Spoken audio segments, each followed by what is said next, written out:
Mass మహారాజా Raviteja career కి ఎంతో ముఖ్యమైన చిత్రం ఈగల్. వరుస పరాజయాలతో ఉన్న రవితేజ ఈ మూవీతో సక్సెస్ ట్రాక్ ఎక్కాలని గట్టిగా భావించాడు.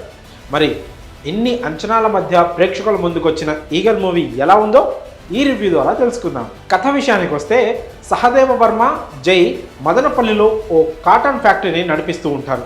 అక్కడికి కాటన్ని విదేశాలకు తరలించి ఆ తండా ప్రజలకి మంచి లాభాలు వచ్చేలా చేస్తుంటాడు.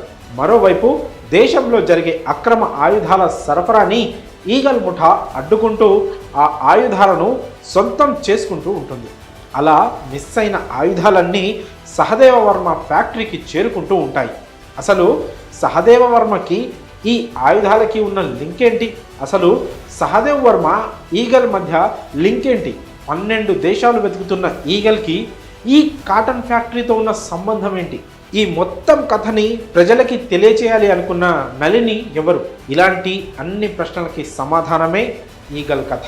ఇక సినిమా విశ్లేషణ విషయానికి వస్తే ఆర్ట్ ఫీల్డ్లో బ్యారియర్స్ని బ్రేక్ చేయడం అనేది ఎప్పుడు గొప్ప విషయమే. అలాంటప్పుడు వచ్చే రిజల్ట్కి రీసౌండ్ ఎక్కువగా ఉంటుంది. కాకుంటే ప్లానింగ్ అంత గట్టిగా ఉన్నప్పుడు అంతే స్థాయిలో హోంవర్క్ చేయాల్సి ఉంటుంది. ఈగల్ ఇక్కడే ట్రాక్ తప్పేసింది. నిజానికి ఈ మూవీ ఓ సాధారణ రివెంజ్ బేస్డ్ యాక్షన్ డ్రామా. దీనికి దర్శకుడు Karthik Ghattamaneni Hollywood level touch ఇస్తూ తెరకెక్కించాలి అనుకున్నాడు. మేకర్గా ఈ విషయంలో కొంతవరకు సక్సెస్ అయ్యాడు కూడా. కానీ స్క్రీన్ ప్లేలో మాత్రం పూర్తిగా తడబడిపోయాడు. దీంతో అద్భుతమైన మేకింగ్తో తెరకెక్కిన ఈగల్ మూవీకి సరైన జస్టిఫికేషన్ లేకుండా పోయింది. ఈగల్ మొదటి క్షణం నుండే బిల్డప్ షాట్స్తో ఆడియన్స్ని ఎంగేజ్ చేసేలా అనిపిస్తుంది. హీరో క్యారెక్టర్కి ఇస్తున్న ఆ ఎలివేషన్స్కి అద్భుతమైన విజువల్ యాడ్స్ తోడవడంతో మొదటి 10 నిమిషాల్లో సినిమాపై మంచి ఇంట్రెస్ట్ క్రియేట్ అవుతుంది. అయితే ఇక్కడ నుండి కథ ముందుకి కదలలేదు. తెరపై కనిపించే ప్రతి పాత్ర హీరోకి బిల్డప్ ఇస్తూనే ఉంటాయి తప్ప ఎక్కడ కథని ముందుకు సాగనివ్వలేదు. ఇక్కడ ట్రాక్ తప్పిన ఈగల్ రవితేజ ఎంట్రీ తర్వాత కూడా మెయిన్ ట్రాక్లోకి రాదు. ఇక ప్రీ ఇంటర్వెల్ టైంకి కథలో కీ పాయింట్ రివీల్ చేసినా అప్పటికే ఆడియన్స్ సినిమాతో డిస్కనెక్ట్ అయిపోయారు.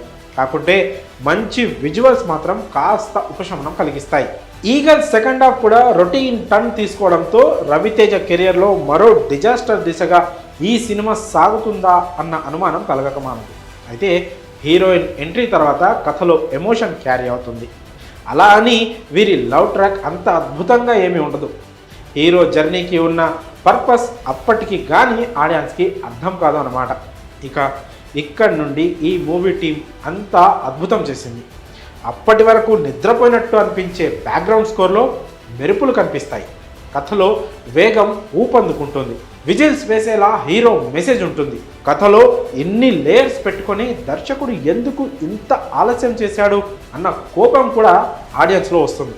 కానీ అప్పటికే జరగాల్సిన నష్టమంతా జరిగిపోవడంతో ఈగల్ ఓ సాధారణ యాక్షన్ మూవీగా మిగిలిపోయింది. ఇక నటీనటుల పనితీరు విషయానికి వస్తే రవితేజకి ఇలాంటి పాత్రలు కొట్టిన పిండి. ఆయన బాగా చేశాడు అని ప్రత్యేకంగా చెప్పుకోవాల్సిన అవసరం లేదు. లుక్ పరంగా ఇంకాస్త జాగ్రత్తలు తీసుకొని ఉంటే బాగుండేది. ఇక నవదీప్ చాలా చోట్ల మెరుపులు మెరిపించాడు. అనుపమకి కావాల్సినంత స్క్రీన్ టైం దొరికినా కథతో తన పాత్రకి సంబంధం లేకపోవడంతో తేలిపోయింది. కావ్య థాపర్ అందంతో ఆకట్టుకుంది. శ్రీనివాస్ రెడ్డి, అజయ్ ఘోష్ కామెడీ కాస్త రిలీఫ్. మిగిలిన వారంతా పర్వాలేదనిపించారు. ఇక టెక్నికల్ టీం విభాగానికి వస్తే టెక్నికల్గా eagle movie good project. Karthik Ghattamaneni స్వతహాగా సినిమాటోగ్రాఫర్ కనుక అద్దరగొట్టేశాడు. దావ్జాన్ మ్యూజిక్ జస్ట్ ఓకే అనిపించినా బీజిఎం విషయంలో మాత్రం మెరుపులు మెరిపించాడు. కాకుంటే ఇది కూడా అక్కడక్కడ మాత్రమే. ఎడిటింగ్ మాత్రం టోటల్లీ డిజాస్టర్. ఇందులో కూడా కార్తిక్ ఘట్టమనేది మెయిన్ హ్యాండ్ కాబట్టి ఇది కూడా అతని ఫెయిల్యూర్ అవుద్ది. ప్రొడక్షన్ వాల్యూస్ టాప్ రేంజ్లో ఉన్నాయి. కథనంలో విఫలమైన కార్తిక్ ఘట్టమనేని మేకర్గా మాత్రం అదరగొట్టాడు. కానీ వీక్ నెరేషన్ కారణంగా ఆ కష్టానికి ఫలితం లేకుండా పోయింది. ఇక ఈ సినిమాకు ప్లస్ పాయింట్గా చెప్పుకోవాల్సింది cinematography, making, last 20 minutes BGM. అలాగే మైనస్ల విషయానికి వస్తే కథనం, ఎడిటింగ్ ఫస్ట్ హాఫ్ మైనస్లుగా ఉన్నాయి. ఇక ఈ సినిమాకు మేమిచ్చే రేటింగ్ 2.5 అవుట్ ఆఫ్ 5. ఇక రివ్యూలో చివరి మాటగా ఈగల్ అవసరానికి మించి ఎగిరి చతికిల పడింది.